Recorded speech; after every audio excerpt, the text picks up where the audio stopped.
Assalamualaikum warahmatullahi wabarakatuh. Halo semuanya, perkenalkan aku Citra Manika dengan NPM 23110210087. Di sini aku akan menjelaskan tentang ilmu ekonomi dalam praktik mengenai studi kasus mengapa harga surat kabar naik. Pada 2006, harga rata-rata edisi surat kabar Baltimore adalah 0,50 US dollar. Sedangkan di tahun berikutnya yaitu 2007, harga surat kabar naik menjadi 0,75 US dollar. Terdapat 3 analisis dengan penjelasan masing-masing mengenai harga equilibrium yang naik tersebut. Analisis pertama, harga surat kabar Baltimore yang tinggi merupakan kabar baik, karena artinya masyarakat Baltimore terinformasi mengenai masalah-masalah publik, dan data ini menunjukkan bahwa masyarakat Baltimore memiliki keinginan baru dan meningkat terhadap surat kabar. Analisis kedua, harga surat kabar Baltimore yang semakin tinggi ini merupakan berita buruk. Hal ini karena semakin tingginya harga tinta, kertas, dan distribusi tercermin dalam harga surat kabar Baltimore yang tinggi atau naik. Hal ini akan menurunkan kesadaran masyarakat mengenai masalah-masalah publik. Analisis ketiga, harga surat kabar Baltimore yang tinggi merupakan dampak dari surat kabar yang ingin menghasilkan uang, karena banyaknya konsumen yang beralih ke internet untuk mengakses berita dengan cara gratis. Nah, semuanya sebagai ekonom, kita dihadapkan dengan dua tugas mengenai penjelasan tadi. Yang pertama, apakah penjelasan tadi masuk akal berdasarkan apa yang kita tahu tentang prinsip ekonomi? Yang kedua, dan jika iya, apakah kita bisa mencari tahu penjelasan mana yang berlaku untuk kasus harga surat kabar tinggi di Baltimore?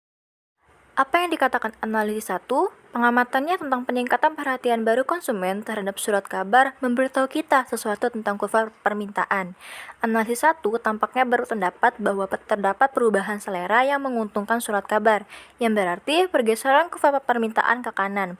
Dengan penawaran yang miring ke atas, pergeseran seperti itu akan menghasilkan kenaikan harga, maka dari itu penjelasan analisis 1 masuk akal.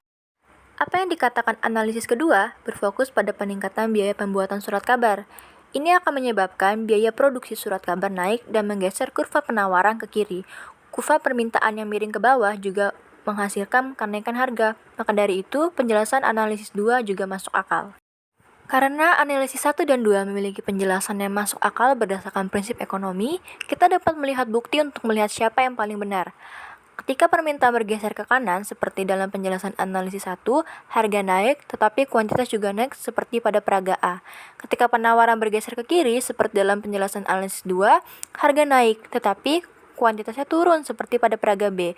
Dengan demikian, kita akan melihat apa yang akan terjadi pada sirkulasi surat kabar selama periode ini, untuk melihat apakah harga naik dari sisi permintaan atau sisi penawaran. Faktanya, di sebagian besar pasar, termasuk Baltimore, jumlah surat kabar yang dibeli telah anjlok sehingga analisis 2 kemungkinan besar benar.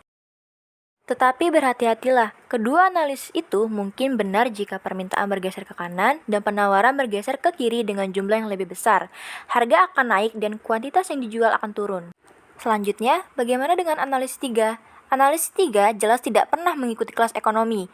Akses berita gratis di internet adalah substitusi media cetak. Penurunan harga substitusi ini seharusnya menggeser permintaan surat kabar ke kiri.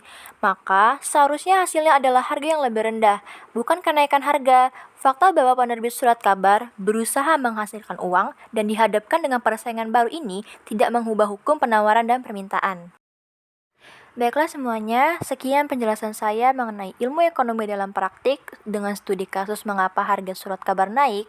Mohon maaf apabila masih banyak kekurangan dalam penyampaian penjelasan dan perkataan. Saya mohon maaf yang sebesar-besarnya. Saya akhiri, wassalamualaikum warahmatullahi wabarakatuh.